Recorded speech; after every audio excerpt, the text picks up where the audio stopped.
Hello, I'm Rob. And Sheri. And we are Outghosted. And we have a little special for you today. Question for you. Have you ever been in one of those really bad relationships? Well, I think we got you beat today. So we're going to give you a little bit of ghostly love and tragedy. Emily's Bridge, also known as the Gold Brook Covered Bridge in Stowe, Vermont.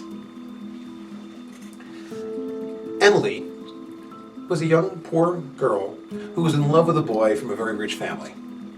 Well, they wanted to be wed. The boy's family said, no, ain't gonna happen. So the boy said to her, meet me at the covered bridge tonight at midnight, and we'll elope.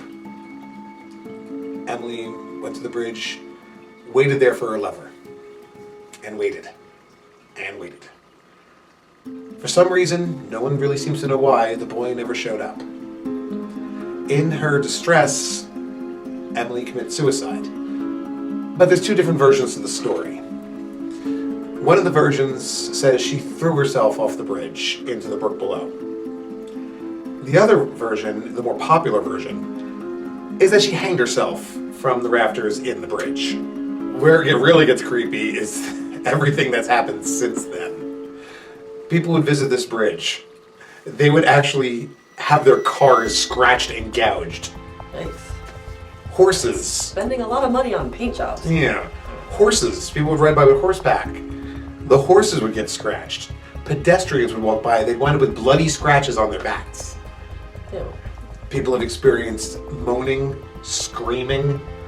I think there have been a few instances of apparitions there. But the other thing that I think probably the creepiest thing that people have experienced is while driving their car through, they hear the sound of feet dragging across the roof of the car. Oh, man. As if she's still hanging there. Oh, wait. Is this with shoes on or off? I don't know. I don't know, but it's... Do you think she clipped her toenails? Would it be like the scraping of toenails on car paint that's... I'm wondering if you went through with a convertible at the top down. Oh. Would you get the sensation of being kicked in the head? I suppose.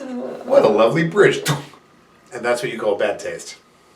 This next story takes place in Philadelphia, and Rob and I actually went on a ghost tour there, and what was that, like 2 years ago?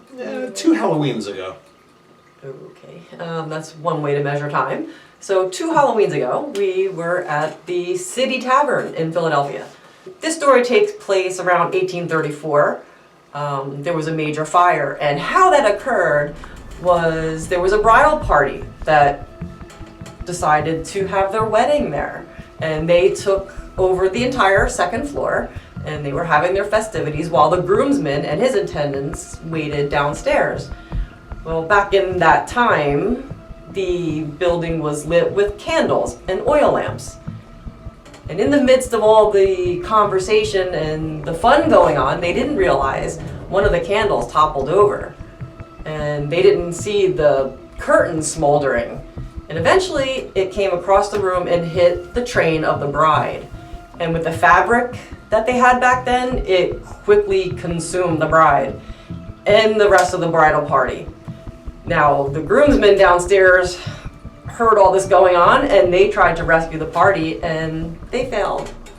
The groom survived. Wasn't a really good day for him. No. And what was supposed to be a happy ever ending turned out to be... just an ending. Yeah. Some of the sightings that are seen today happen as the photographers come on site to take pictures, and as he's looking through the viewfinder, might see a ghost bride standing next to the real bride. Sometimes there's a phantom bride seen on the second floor, wandering from room to room, and quite often, more than not, random women show up in the background of photos. Did you like that story? I don't know. I don't even know where we started and ended that one. I don't know. I said bride ghost. A bride ghost? A ghost bride. A ghost bride? Does it matter? A bride ghost? I guess it can go either way. I would say a ghost bride. I'm gonna say Ghost Bride. A ghost bride. Brings us to Ventura, California. There was a bar restaurant known as the Big Green House, the Carlo Hahn House, or simply just the Tavern. This house, known as the Santa Clara House, was home to a sad housewife who was very unhappy with her marriage. Well, one day a traveling salesman came by, and they wound up having an affair. She fell in love with him, and she also got pregnant with him. Dang. Well, when the salesman found out, he decided to bring his sales other places. She didn't take that very lightly and went up to the attic and hanged herself from the rafters. Afterwards, when this was turned into a tavern, patrons have seen her looking out in the window, waiting for her lover to come back. They've experienced pushing when they're walking up and down the stairs. And they've also even witnessed apparitions and voices up in the upstairs women's room. I have a question. What was he selling? Definitely not birth control. She got pregnant? Were you listening to the story? That's the reason why she hanged herself. Because he left because she got pregnant. I thought she hanged herself because he wanted to go elsewhere and fool around. No, she left. He left because she got pregnant. Oh, I missed that part. I did. My next story happens at the Don Cesar. And I just learned that because we actually called the hotel and listened to the announcement, because it was either that, I was going to say Don Cesar, which I knew it couldn't be that, sorry. But anyway, I've never heard of this place, so I didn't know what to say. So now I know to say Don Cesar, and that is on St. Pete in Florida. Just letting you know, we do our research. See? In the 1890s, Thomas Rowe attended school in England, and he frequented the opera.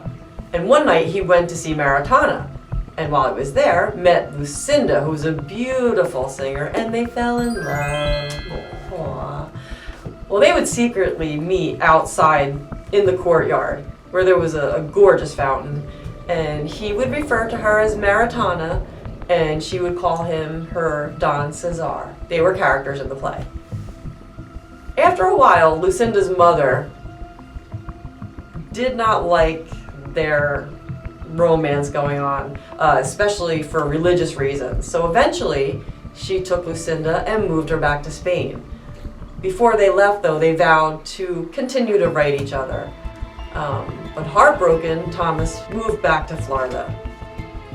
Well, he never gave up on Lucinda, and he would write her quite often. But year after year, he would receive her letters back unopened. Well, one day in the future, he had received word of her being on her deathbed. And one letter arrived to him, addressed to him, from Lucinda. And he opened it, and it said, "My love, why have you never written me?" She never got any of those letters? Apparently, her mother blocked them and sent them back unopened. What a nasty... What? Oh. So what do you do? Well, he eventually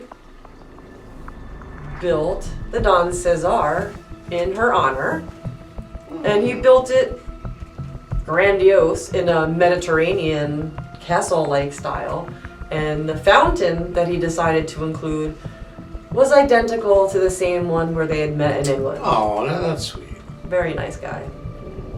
Okay. Anything happened or... So what they would see is sometimes Lucinda and Thomas hanging out by the water fountain. They would at times see Thomas himself smiling at the visitors coming in the door and then just disappear. They would often hear knocks or doors would open for the staff carrying up baggage, because he often still wandered the hotel and would protect it. So the things you do see there today are more benevolent,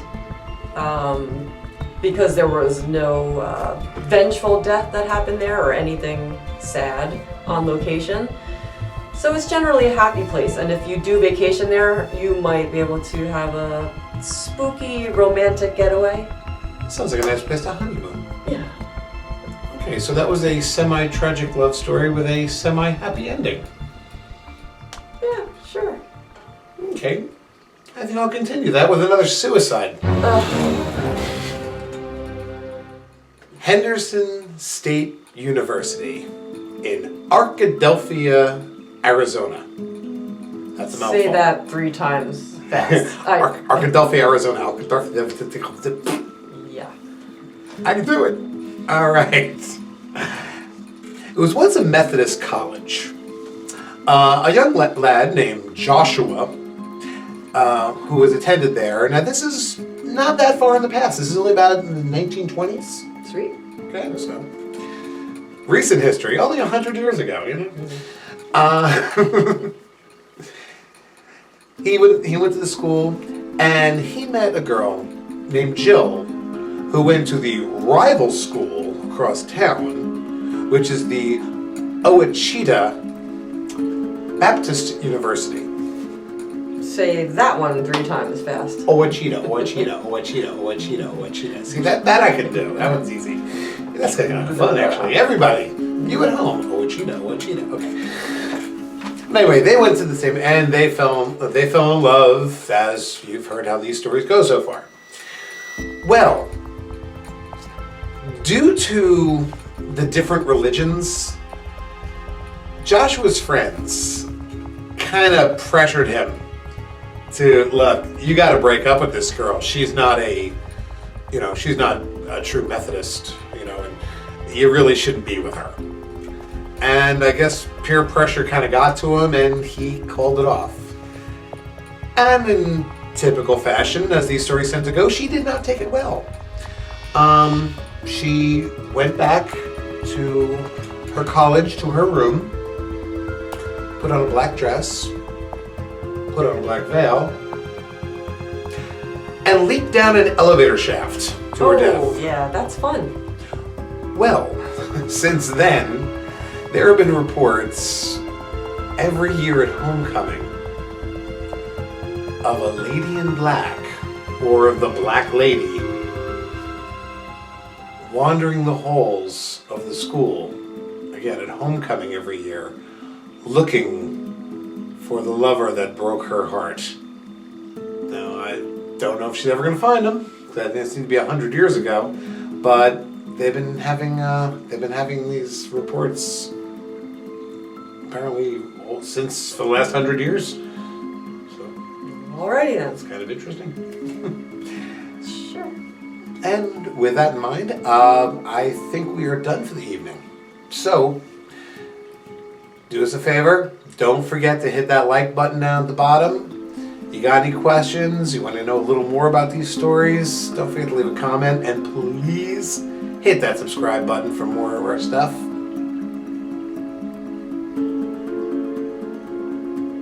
I'm Sheri.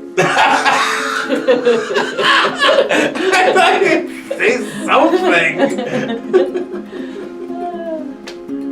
And leave us some comments if you have any questions. We'd like to hear from you.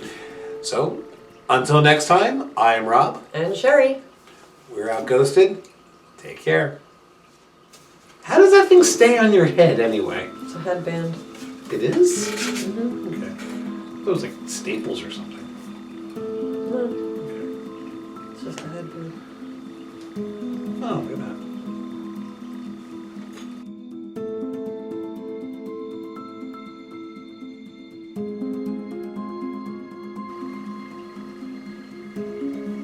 Maybe I'll start wearing a hat. It's easier.